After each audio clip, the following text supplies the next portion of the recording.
Breitbart is running this headline: Stephen K. Bannon steps down from Breitbart News Network. Obviously, Steve Bannon, who was the top honcho at Breitbart and then went to run the Trump campaign and then became the chief strategist for Trump in the White House and then was ignominiously fired by Trump and is in a big brouhaha with him.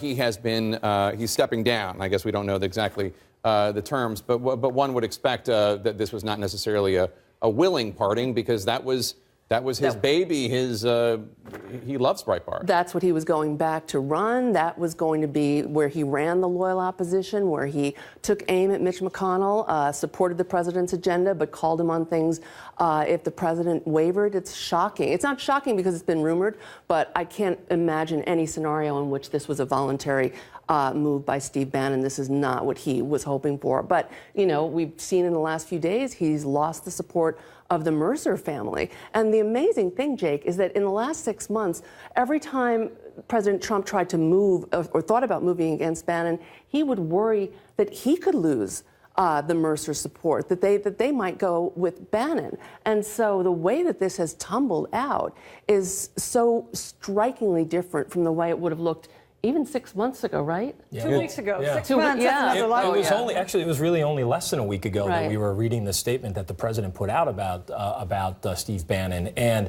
I think the question we all asked ourselves then is, what happens to those that are allied with Steve Bannon? Do they choose the president, or do they choose Steve Bannon? Clearly, they've chosen the president.